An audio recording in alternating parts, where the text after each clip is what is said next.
తెలుగు శ్రోతలందరికీ నమస్కారం అండి. మన అలనాటి కథలు ఎవర్ గ్రీన్ స్టోరీస్ ఛానల్కి మీ అందరికీ స్వాగతం. ఓ అమ్మలు కథ ధారావాహిక వింటున్నామండి. రచన శ్రీమతి విజయలక్ష్మి అవధానుల గారు. ఇక ఆలస్యం చేయకుండా మనం కథలోకి వెళ్ళిపోదామండి. వీడియో చూసిన వెంటనే లైక్ చేసి షేర్ చేసి తప్పకుండా సబ్స్క్రైబ్ చేసుకోండి. మన ఛానల్ని బెల్ ఐకాన్ యాక్టివేట్ చేసుకోండి. ఆ రోజు రాత్రి విజయ్కి ఆలోచనలతో నిద్ర పట్టలేదు. పెళ్లి తర్వాత కూడా చదవచ్చు అన్నారట. అలా చదువు అవుతుందా అనుకుంది. తమ కాలేజీలోనే పెళ్ళైన తర్వాత చదువుకుంటున్న అమ్మాయిలందరూ గుర్తొచ్చారు. తమ గ్రూపులోనే ఉన్న భారతికి పెళ్ళవడమే కాదు, ఒక పిల్లాడు కూడాను చక్కగా చదువుకుంటోంది. బీజెడ్సీ గ్రూపులో ఒక అమ్మాయికి ఇప్పుడు 9వ నెల. అంత గర్భంతోనూ కాలేజీకి వస్తోంది. కానీ తాను వాళ్ళలా చదవగలదా? కొంచెం ఆనందం, కొంచెం బెంగ. ఏ విషయమూ తేల్చుకోలేకపోయింది విజయ. 3 రోజుల తర్వాత అమ్మలు రామం సాయంత్రం డాబా మీద కూర్చొని విజయని కూడా పిలిచారు. ఏం నిర్ణయించుకున్నావు తల్లి? అమ్మలు అడిగింది. విజయ చాలాసేపు జవాబు చెప్పలేదు.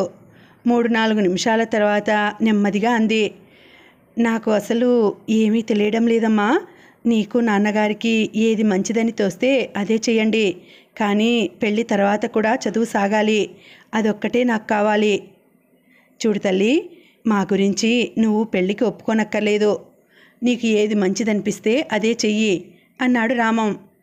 నాకు తెలియడం లేదు నాన్నగారు. నాకు ఏది మంచో మీకు అమ్మకి బాగా తెలుసు. అందువల్ల మీరు ఏది నిర్ణయించుకున్నా నాకు అభ్యంతరం లేదు. సరే అయితే రేపు వాళ్ళకి ఉత్తరం రాస్తాను, చూద్దాం ఏమంటారో అన్నాడు రామం. తర్వాత సంఘటనలన్నీ త్వరగా జరిగిపోయాయి. రామం సాంప్రదాయం ప్రకారం అనకాపల్లి వెళ్ళి వాళ్ళని అడిగి వచ్చాడు. మరో 1 రోజుల తర్వాత వాళ్ళు పెళ్లిచూపులకి వస్తామన్నారు. ఇప్పుడు రామం వెళ్ళిపోయి మళ్ళా పెళ్లిచూపుల సమయానికి 2 రోజులు సెలవు పెట్టుకొని వద్దామని నిర్ణయం అయింది. పెళ్లిచూపులకి పెళ్ళికొడుకు జగన్నాథం, అతని అక్క వచ్చారు. ఈ అక్క సామవేదుల వారి కోడలు కాదు, ఈమె రెండో అక్క. ఆమెను కూడా వాళ్ళింట్లో అమ్మలు అని పిలుస్తారట. అమ్మలక్క, మా తమ్ముడికి అమ్మాయి నచ్చింది అని చెప్పారు ఆవిడ. విజయ ఉద్దేశం కూడా అడిగి తెలుసుకున్నారు. విజయ్ కూడా నచ్చారు అని నోటితో చెప్పిన తర్వాతే మిగిలిన విషయాలు మాట్లాడడం మొదలెట్టారు. ఇక్కడ నేను పెళ్లి చూపుల గురించి, ఆ తర్వాత విజయ జగన్నాథ్ మధ్య నడిచిన సంభాషణ, ఆ తర్వాత రాసుకున్న ఉత్తరాల గురించి వ్రాయడం లేదు. ఎందుకంటే ఇది అమ్మలు రామంల కథ. విజయకి బీఎస్సీ 3వ సంవత్సరం అయినప్పుడే జగన్నాథ్కి ఎంటెక్ 2వ సంవత్సరం అంటే ఆఖరి సంవత్సరం అయిపోతుంది. అందువల్ల ఆ సంవత్సరం వేసవిలో 1972 వేసవిలో పెళ్లి చేయాలని 2 పక్షాలు నిర్ణయించుకున్నారు. పెళ్లి కుదిరిన తర్వాత విజయకు జగన్నాథ్కు మధ్య తరచుగా ఉత్తరాలు నడుస్తున్నాయని అమ్మలు కనిపెట్టింది. ముచ్చటగా నవ్వుకుంది. విజయ దసరా సెలవులకి వచ్చినప్పుడు జగన్నాథ్కి కూడా దసరా సెలవులు ఇచ్చారు. అనకాపల్లిలో వాళ్ళ నాన్నగారి దగ్గరకు వెళ్ళి కొన్నాళ్ల తర్వాత విశాఖపట్నంలో ఉన్న ఆయన అన్న ఇంటికి వచ్చాడు. విజయ వాళ్ళ ఇంటికి ఫలానా రోజు వస్తున్నానని రాశాడు. కాబోయే అల్లుడు వస్తున్నాడని అమ్మలు బోండాలు గులాబ్ జామున్లు చేసింది. కూతురు అల్లుడు అలా తిరిగి వస్తాం అని పక్కపక్కన నడుస్తుంటే గేటు దగ్గర నిల్చొని ముచ్చటగా చూసింది. పోన్లే, నేను పొరపాటు చేయలేదు, ఈడు జోడు బాగుంది అని మనసులో తృప్తిగా అనుకుంది. మళ్ళా డిసెంబర్ సెలవులకి విజయ విశాఖపట్నం వచ్చినప్పుడు జగన్నాథ్ కూడా వచ్చాడు. అప్పుడే పురోహితుణ్ణి కూడా పిలిపించి పెళ్లి ముహూర్తం నిర్ణయించారు. 1972 మే నెలలో 3వ వారంలో ముహూర్తం నిర్ణయించారు. పెళ్లి పనులు మొదలెట్టడానికి, పసుపు దంచడానికి కూడా ముహూర్తం పెట్టించారు. అన్నీ బాగున్నాయి. కానీ అమ్మలు మనసులో ఒకటే బెంగ కాస్త తొలుస్తోంది. ఈ పెళ్లి నిర్ణయం అయిన దగ్గర నుండి విజయ చదువుని నిర్లక్ష్యం చేస్తోందేమోనని ఎప్పుడు చూసినా ఉత్తరాలు రాసుకుంటూ కూర్చుంటోంది. తన అనుమానం రామం దగ్గర వ్యక్తం చేసింది. నీవన్నీ అనుమానాలే. అసలు విజయ ఎప్పుడూ మరీ ఎక్కువగా చదవదని మనకు తెలియదు. పెళ్ళంటే మనసు కాస్త చెదురుతుంది, మరేం పర్వాలేదులే అన్నాడు రామం.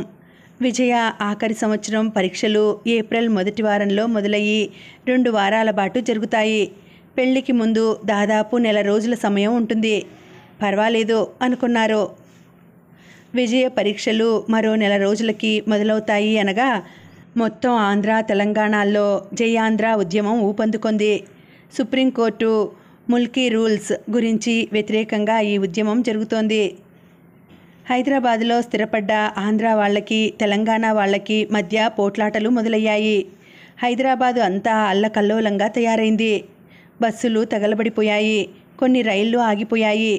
ఏప్రిల్ నెలలో జరగవలసిన డిగ్రీ పరీక్షలు జరుగుతాయో లేదో తెలియని పరిస్థితి ఏర్పడింది.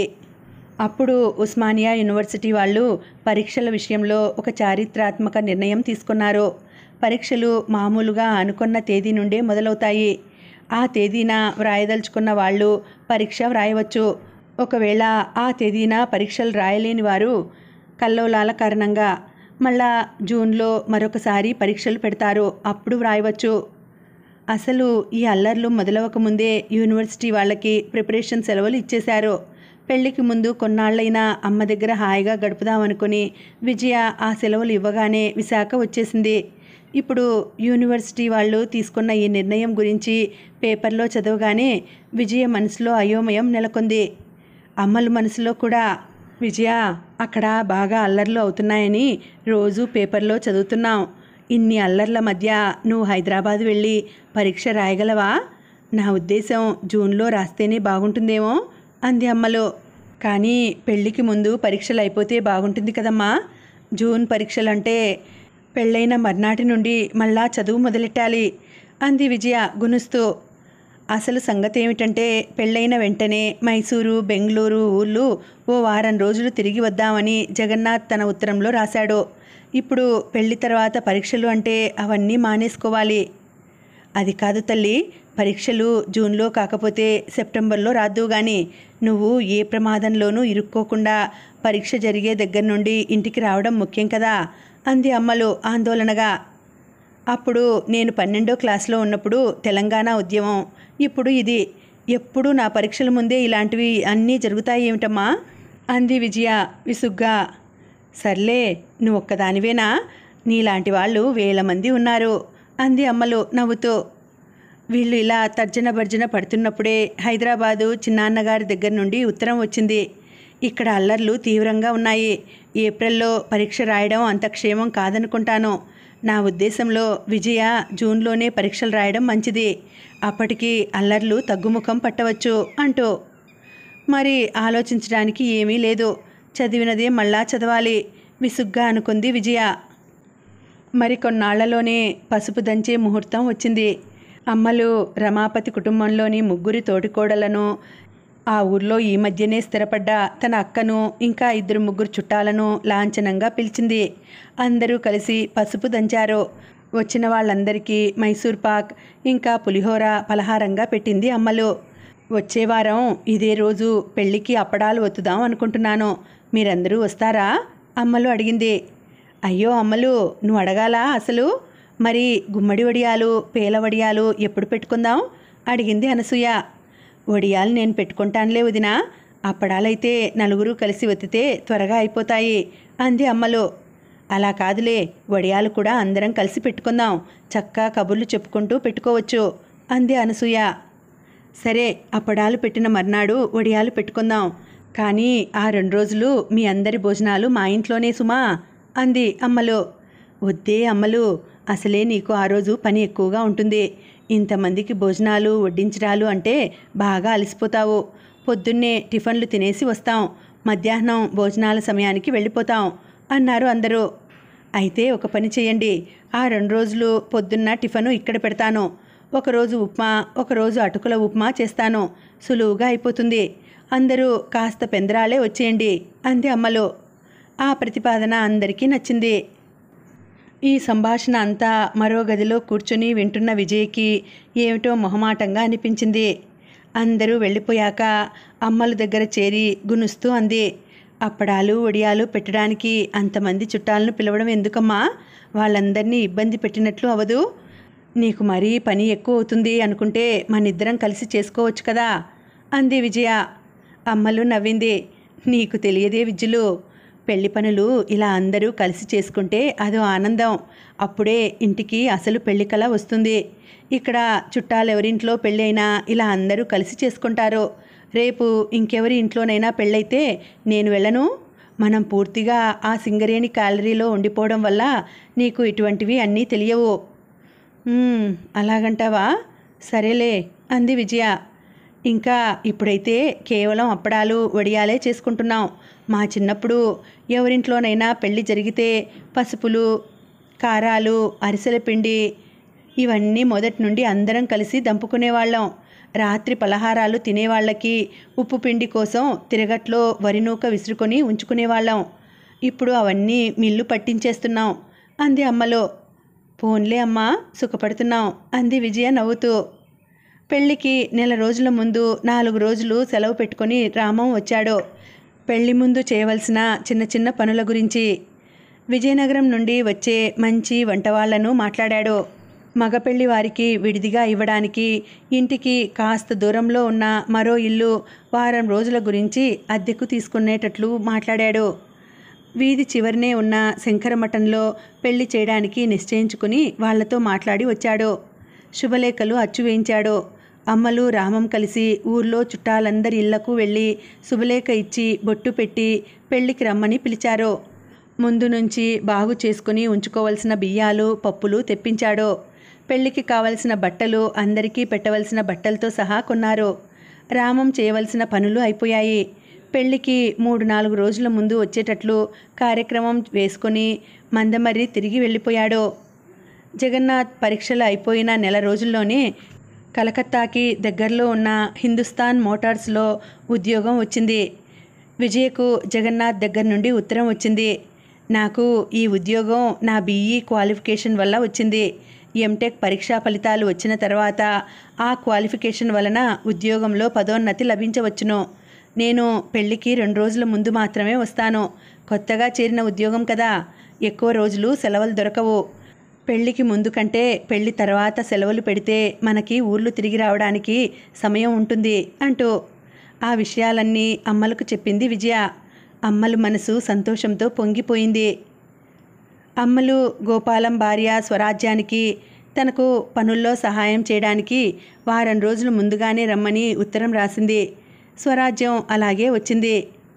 రామం మందమర్రి నుండి వచ్చాక ఇంటి పనులు స్వరాజ్యానికి అప్పచెప్పి అమ్మలు రామం మిగిలిన చిన్న చిన్న బజారు పనులు చేసుకున్నారు.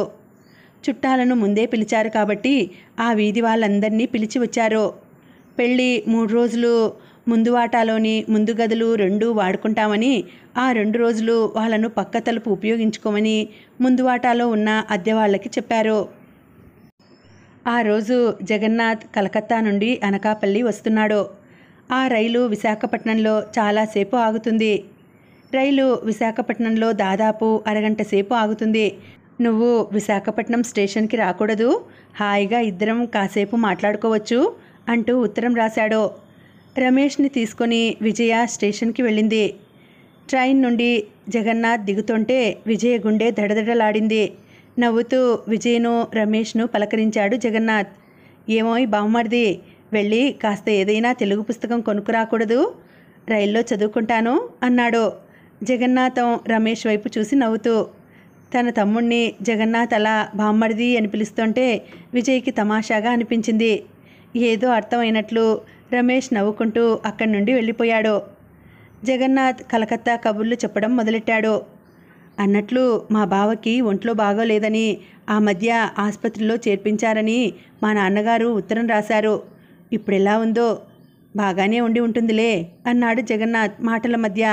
మీ బావగారంటే పెళ్లి మాటలకి మొట్టమొదట వచ్చిన ఆయన? విజయ అడిగింది. ఆయన కాదు, ఒంట్లో బాగా లేనిది మా రెండో బావకి, అంటే మన పెళ్లి చూపులకి వచ్చింది కదా మా అమ్మలక్కయ్య, ఆవిడ భర్తకి. అయ్యో అలాగా, ఏమిటట అస్వస్థత? విజయ అడిగింది. అపెండిసైటిస్ ఆపరేషన్ అయింది. ఎప్పుడో నెల రోజుల క్రితం అయిందిలే. ఈ పాటికి కులాసాగానే ఉండి ఉంటారు అన్నాడు జగన్నాథ్. కబుర్లతో అరగంట ఇట్టే గడిచిపోయింది. ట్రైన్ కూత వేయగానే రమేష్ పరిగెత్తుకుంటూ వచ్చి పత్రికలు అందించాడు. ట్రైన్ కదులుతున్నప్పుడు ఎక్కి ఇద్దరికీ చేతులు ఊపాడు జగన్నాథ్. విజయ స్టేషన్ నుండి వచ్చేసరికి పొద్దున్న 10 గంటలైంది. చక్కా కబుర్లు చెప్పుకున్నారా? ఏ మాటలయ్యాయి? అమ్మలు నవ్వుతూ అడిగింది విజయని. ఆయన కొత్తగా చేరిన ఉద్యోగం కబుర్లు చెప్పారమ్మా. అన్నట్లు నెల రోజుల క్రితం వాళ్ళ బావకి అపెండిసైటిస్ ఆపరేషన్ జరిగిందట. ఇప్పుడు బాగానే ఉండి ఉంటారు అన్నారు. ఓ అలాగా అంది అమ్మలు.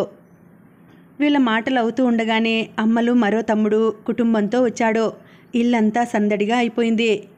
తన చెల్లెలు స్వరాజ్యంతో కాస్త కబుర్లు చెప్పుకోవడానికి రమాపతి భార్య కూడా తన కూతురు రమణిని తీసుకొని వచ్చేసింది. అవతల ఎల్లుండి పెళ్లి కూతుర్ని చేస్తారు. వసే విజయ, నిన్ను ఎల్లుండి పెళ్లి కూతుర్ని చేస్తారు కదా, రేపు సాయంత్రం నీకు నేను గోరింట పెడతాను అంది రమణి విజయ్తో. మగపిల్లలందరూ ఇంట్లో ప్రతి గుమ్మానికి మామిడాకుల తోరణాలు కట్టడంలో ఉత్సాహంగా మునిగిపోయారు. రేపొద్దున్నే పందిరి వేసేవాళ్ళొచ్చి ఇంటి ముందు తాటాకుల పందిరి వేస్తారు. ఇప్పుడే మాట్లాడి వచ్చాను అన్నాడు గోపాలం హడావిడిగా బయట నుండి వస్తూ. అమ్మలు తన మరదళ్ళు అందరితో కబుర్లలో పడిపోయింది. ముగ్గురు ఏమిటేమిటో చెప్పుకోవడం, పక్కన నవ్వుకోవడం, అదంతా విజయ వింతగా చూస్తూ ఉండిపోయింది. అమ్మను ఎప్పుడూ ఇలా చూడలేదు అనుకుంది మనసులో సంతోషంగా. సాయంత్రం 6 గంటలప్పుడు అదే ఊర్లో జగన్నాథ్ అన్నగారి అబ్బాయి అమ్మలు వాళ్ళ ఇంటికి వచ్చాడు. మా నాన్నగారు, మా తాతగారు, మా జగన్నాథ్ చిన్నాన్న రేపొద్దున్న మీ ఇంటికి వస్తారట, ఏదో మాట్లాడాలట అంటూ కబురు తెచ్చాడు. అమ్మలు రామం ఒకరి మొహం ఒకరు ఆందోళనగా చూసుకున్నారు. వాళ్ళు కూడా ఎల్లుండి పెళ్లి కొడుకును చేస్తున్నారు. లాంఛనంగా పిలవడానికి వస్తున్నారా? అలాగైతే ఆడవాళ్ళు కూడా రావాలి కదా, మగాళ్ళు మాత్రమే ఎందుకు? అయినా పెళ్లి కొడుకు కూడా ఎందుకు వస్తున్నాడు? ఇద్దరి మనసుల్లోనూ అవే ప్రశ్నలు. అమ్మలు విజయ్ను పిలిచింది. విజయ, రేపొద్దున్న జగన్నాథం వాళ్ళ అన్నయ్య నాన్నగారితో కలిసి మన ఇంటికి వస్తున్నారట. పొద్దున్న నువ్వు స్టేషన్కి వెళ్ళినప్పుడు ఏమైనా చెప్పారా? అమ్మలు విజయ్ను పిలిచి అడిగింది. విజయ్ ఆశ్చర్యంగా చూసింది. లేదమ్మా, అలాగేమీ చెప్పలేదు. మళ్ళా మనం పెళ్లిలోనే కలుసుకోవడం అన్నారు కూడాను అంది విజయ. జగన్నాథ్ అన్నగారి కొడుకు కబురు చెప్పి వెళ్ళిపోయాక ఇంట్లో సందడి హఠాత్తుగా తగ్గిపోయింది. అందరి మొహాల్లోనూ ఆందోళన చోటు చేసుకుంది. మరునాడు పొద్దున్నే రైల్లో హైదరాబాద్ నుండి రామం తమ్ముడు కుటుంబం వచ్చేశారు.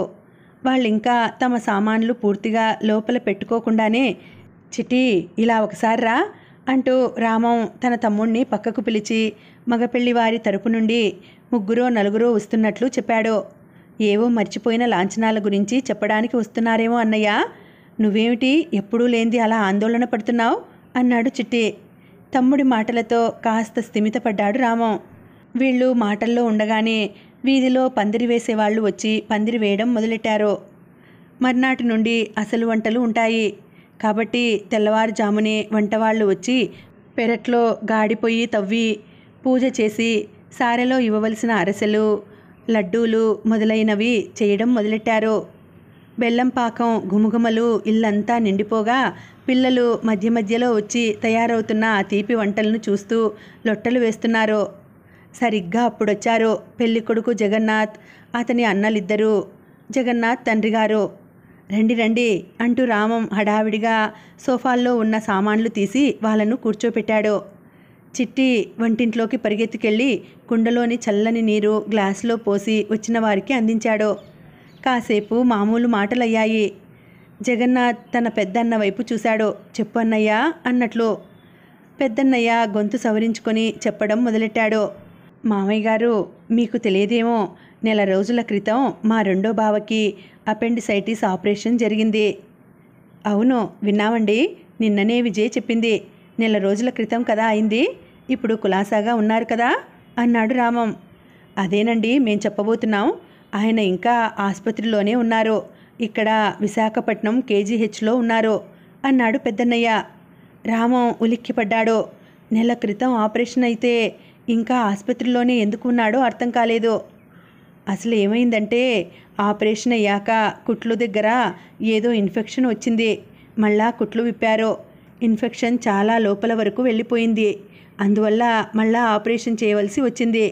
ఒక స్థితిలో ఆయన ప్రాణానికే ప్రమాదం వచ్చింది. కానీ అదృష్టవశాత్తు అందులోంచి బయటపడ్డారు. అవునా, అంతలా జరిగిందా? మరి నిన్న విజయ మాకు ఆ విషయాలేమీ చెప్పలేదే? ఆశ్చర్యంగా ఆందోళనగా అన్నాడు రామం. జగన్నాథ్ అందుకొని మాట్లాడడం మొదలెట్టాడు. అసలు నాకే ఈ విషయాలు ఏమీ తెలియవండి. నెల రోజుల క్రితం నాన్నగారు నాకు ఉత్తరం రాస్తూ ఇలా బావకి ఆపరేషన్ అయిందని, 4 రోజుల్లో ఆసుపత్రి నుండి డిశ్చార్జ్ చేసేస్తారని రాశారు. నేను ఆసుపత్రి నుండి వచ్చేశారని అనుకున్నాను. మా అమ్మలక్కకి 2 ఉత్తరాలు రాసినా జవాబు రాలేదు. నేను అంతా బాగానే ఉందనుకున్నాను. అప్పుడు జగన్నాథ్ తండ్రి గారు మాట్లాడడం మొదలెట్టారు. మా అల్లుడికి రెండోసారి ఆపరేషన్ అయినప్పుడు నేను మా అమ్మాయితో అన్నానండి, అల్లుడు ఇలా ఆసుపత్రిలో ఉన్నప్పుడు ఇంట్లో పెళ్ళి ఎలా చేస్తాం, కొన్నాళ్ళు వాయిదా వేద్దాం అన్నాను. కానీ మా అమ్మాయి వినలేదు. ఈ విషయం గురించి జగన్నాథ్కి ఉత్తరం కూడా రాయనీయలేదు. పర్వాలేదు నాన్న, అప్పటికి ఈయనకి తగ్గిపోయి ఇంటికి వచ్చేస్తారులేండి అంది. జగన్నాథ్ రెండో అన్న చెప్పడం మొదలెట్టాడు. నేను నాన్నగారితో వారం రోజుల క్రితం అన్నాను, జగన్నాథ్కి అన్ని విషయాలు రాసి వాడి అభిప్రాయం కనుక్కుందాం అని. కానీ మా నాన్నగారు ఉత్తరాలతో విషయాలు తేలవు, వాడు ఎలాగూ ఇక్కడికి వస్తాడు కదా, అప్పుడే వాడికి అన్ని విషయాలు చెప్దామని అన్నారు. అందరి మాటలు వింటున్న రామంకి విషయం అర్థమైంది. ఇక్కడికి వచ్చేదాకా జగన్నాథ్కి ఏ విషయమూ తెలియదు. ఇప్పుడు అందరూ జగన్నాథ్ మీద బాధ్యత పెట్టేశారు. మరి అతను ఏం నిర్ణయించుకున్నాడో.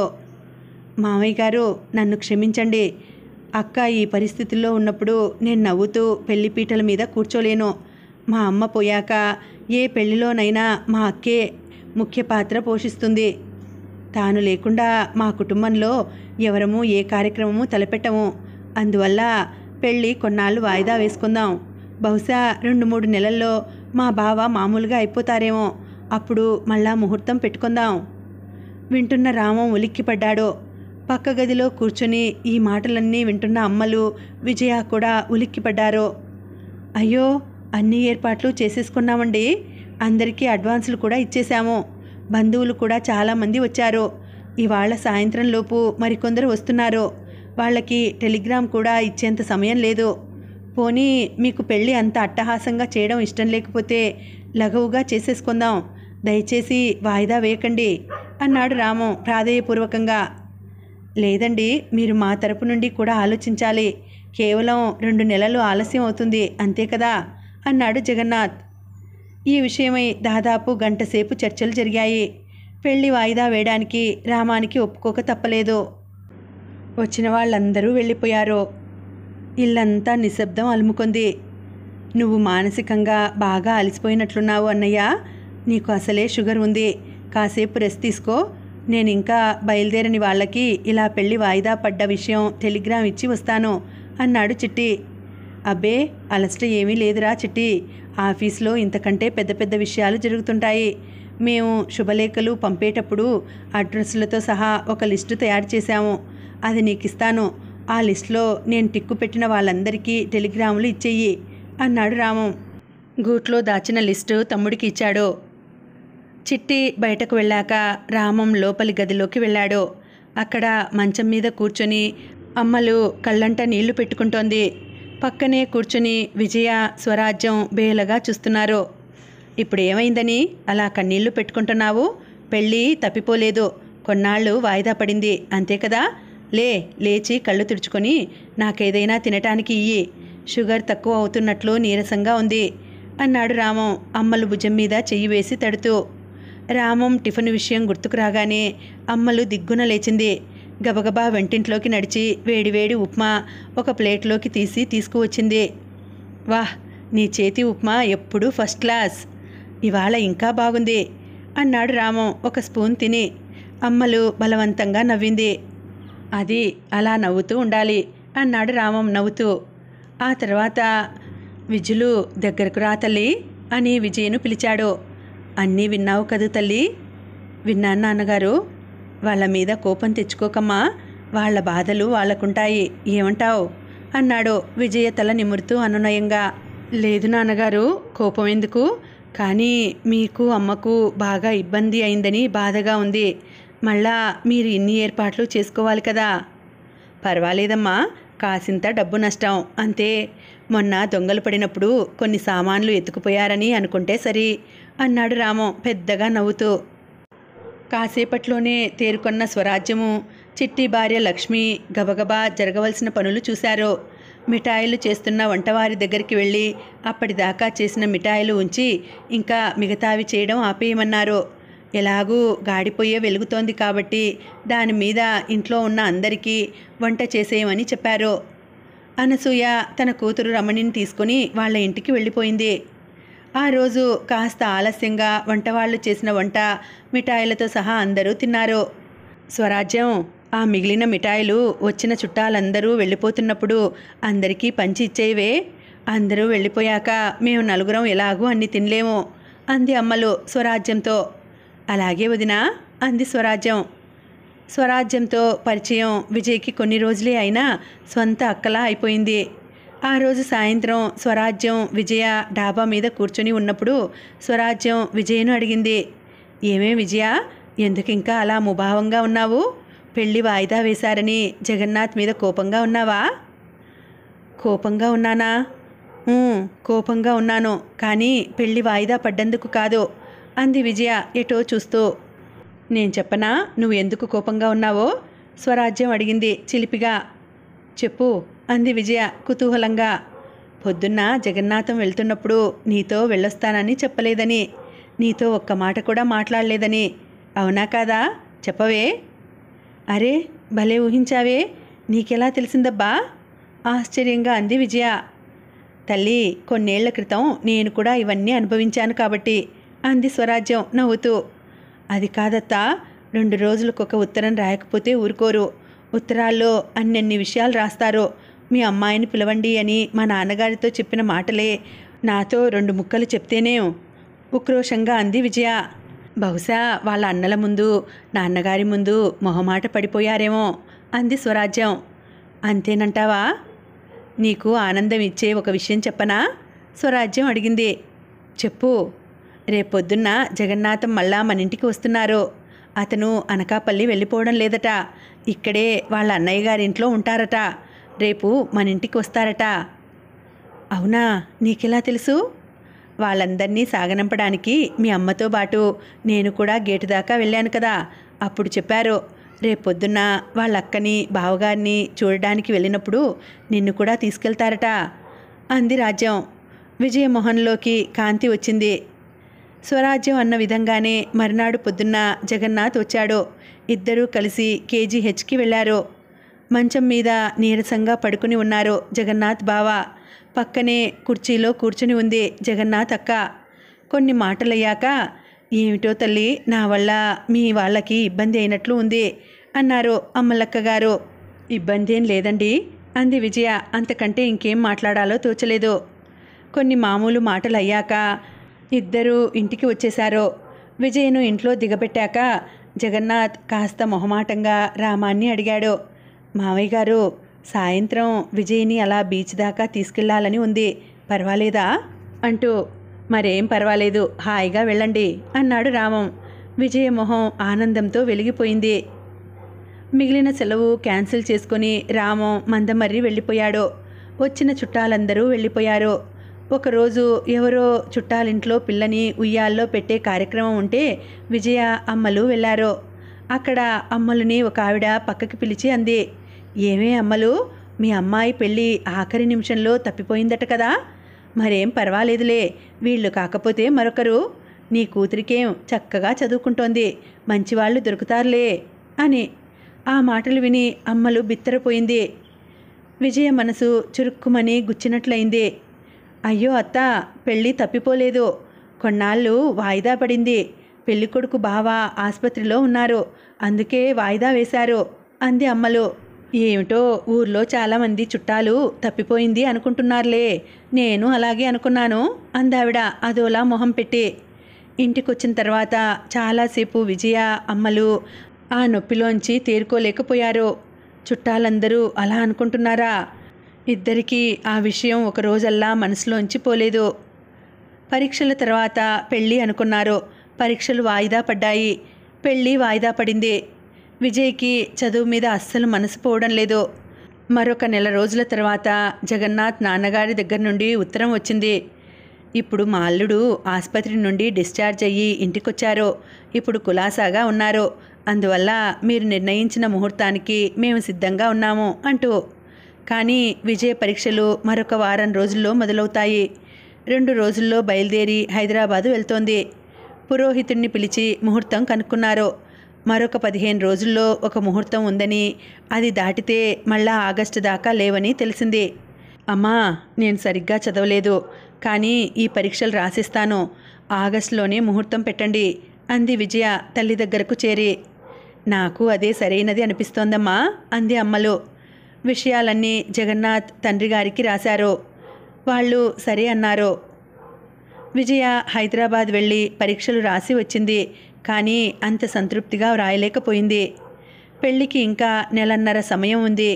హైదరాబాద్ నుండి వస్తూ వస్తూ బట్టలతో తయారు చేసే బొమ్మలకు కావలసిన సామాన్లు అన్నీ తెచ్చుకుంది. చర్మం రంగు బట్టతో చేతులు, కాళ్ళు, మిగిలిన అవయవాలు కత్తిరించి కుట్టి లోపల దూది కూరి బొమ్మలు చేస్తారు. ఒక లంబాడీ బొమ్మ, ఒక మణిపురి డ్యాన్స్ బొమ్మ, ఒక భరతనాట్యం బొమ్మ చేయసాగింది విజయ. ఆగస్ట్ ఆఖరి వారంలో ముహూర్తం కుదిరింది. మునుపటిలాగే రామం ఒక నెల రోజుల ముందు 4 రోజులు సెలవు పెట్టుకొని వచ్చాడు. మళ్ళా మారిన తేదీతో కొత్త శుభలేఖలు వేయించాలి కదండి అంది అమ్మలు. నాకు ఒక ఆలోచన వచ్చింది అన్నాడు రామం. ఏమిటండి ఆ ఆలోచన? మనం మునుపు వేయించిన శుభలేఖలు కొన్ని మిగిలాయి కదా, సరిగ్గా అలాగే, అంటే తారీఖు కూడా మార్చకుండా మళ్ళా అచ్చు వేయించుతాను. అదేమిటి, తారీఖు మార్చకుండా ఎందుకు? ఆశ్చర్యంగా అడిగింది అమ్మలు. పూర్తిగా చెప్పని, వేరే చిన్న కాగితం మీద మారిన తారీఖు అచ్చు కొట్టించి ఈ శుభలేఖలకు అతుకుదాం. ఎందుకలాగా? ఎందుకంటే మనం మళ్ళా అందరికీ శుభలేఖలు ఇచ్చినప్పుడు పెళ్ళికొడుకు మారలేదని అందరికీ తెలుస్తుంది. నువ్వే ఒకసారి ఉత్తరంలో రాశావు కదా, ఇక్కడ మన చుట్టాలు చాలామంది పెళ్ళి తప్పిపోయింది అనుకుంటున్నారని. శుభలేఖలు ఇలా ఇవ్వడం వలన పెళ్ళి తప్పిపోలేదని, వాయిదా పడిందని వాళ్ళకి తెలుస్తుంది. అరే, ఈ ఉపాయం బాగుందండి. కానీ మగపెళ్ళి వారికి తెలిస్తే ఏమనుకుంటారో అంది అమ్మలు. నేను ఇలా చేయదలుచుకున్నానని వాళ్ళకి చెప్తాను. వాళ్ళు సరే అంటేనే నేను చెప్పినట్లు చేద్దాం. వాళ్లకు ఈ పద్ధతి నచ్చకపోతే కొత్తవి అచ్చు వేయించుదాం అన్నాడు రామం. మరునాడే రామం రమాపతిని వెంటబెట్టుకొని అనకాపల్లి వెళ్ళి శుభలేఖల గురించి తాము అనుకుంటున్నది చెప్పాడు. మీ ఉపాయం బాగుందండి బావగారు, మేము అలాగే చేస్తాం అన్నారాయన. రామం సంతృప్తిగా విశాఖ తిరిగి వచ్చాడు. మర్నాడే శుభలేఖలకి మరో చిన్న కాగితపు పట్టీ మీద మారిన తేదీ అచ్చు కొట్టించడానికి బయానా ఇచ్చి వచ్చాడు. మొదటిసారిలాగే అన్ని పనులు చకచకా ముగించుకొని మందమర్రి వెళ్ళిపోయాడు. అచ్చు కొట్టిన శుభలేఖల మీద మారిన తేదీ కాగితపు పట్టీని మగపిల్లలు ముగ్గురూ కలిసి ఉత్సాహంగా అంటించారు.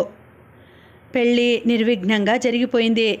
కానీ మొదటిసారి వచ్చినప్పుడు సెలవులు చాలా ఖర్చయిపోవడంతో ఈసారి జగన్నాథ్కి ఎక్కువ సెలవులు దొరకలేదు.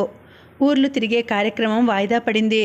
పెళ్ళైన తర్వాత 4 రోజుల్లోనే విజయను కలకత్తా తీసుకువెళ్ళిపోతానని మొదటే జగన్నాథ్ రాయడంతో అమ్మలు ఆ ఏర్పాట్లన్నీ చేసుకుంది. విజయ కాపురం పెట్టించడానికి మొదట కొన్నాళ్ళు సహాయంగా ఉండి పనులు నేర్పించడానికి అమ్మలే విజయ్తో పాటు కలకత్తా వెళ్ళడానికి నిశ్చయించుకుంది. వంట గిన్నెలు, కుక్కరు, మిగిలిన వంట సామాన్లు విశాఖలోనే కొన్న మిగిలిన ఫర్నిచరు అమ్మలు కలకత్తా వెళ్ళినప్పుడు అక్కడే కొనడానికి నిశ్చయించుకున్నారు. అమ్మలు, విజయ, జగన్నాథం కలిసి కలకత్తాకి 30-40 మైళ్ళ దూరంలో ఉన్న హింద్ మోటార్ అన్న ఊరికి వచ్చారు.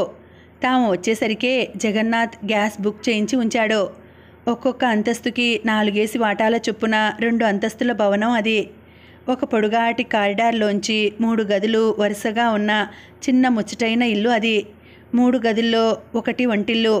అమ్మలు అక్కడ ఉన్న 15 రోజుల్లోనూ వీలున్నప్పుడల్లా లోకల్ ట్రైన్లో ముగ్గురు కలకత్తా వెళ్ళి ఒక్కొక్క ఫర్నిచరు వస్తువు తెచ్చుకున్నారు. విజయ గంటల కొద్దీ ఎంచుకొని కిటికీ కర్టెన్లు కొంటే జగన్నాథ్ ఆఫీస్కు వెళ్ళాక అమ్మలు, విజయ కలిసి చేత్తో ఆ కర్టెన్లు కుట్టేసి కిటికీలకి తొడిగారు. అమ్మలు విశాఖలోనే కొని తెచ్చిన కొత్త దుప్పట్లు కొత్త మంచాల మీద పరిచారు. విజయ తాను బట్టలతో తయారు చేసిన డ్యాన్స్ బొమ్మలను ముందు గది షెల్ఫ్లో అందంగా అమర్చింది. వారం అయ్యేసరికి ఇల్లు కొత్త వస్తువులతో అందంగా ముచ్చటగా తయారైంది. అమ్మలకి తాను పెళ్ళైన వెంటనే కాపురానికి వచ్చిన రోజులు గుర్తొచ్చాయి. అప్పుడు తనతో ఎవరూ రాలేదు. చాలా రోజులు ఇంట్లో మంచం కూడా లేదు.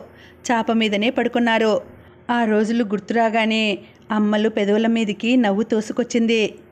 ఈయన కూడా కలకత్తా వస్తే ఎంత బాగుండేదో అనుకుంది కాస్త దిగులుగా. ఇంకా ఉందండి, కథ కొనసాగుతుంది. మళ్ళీ వచ్చే వీడియోలో కలుసుకుంటానండి.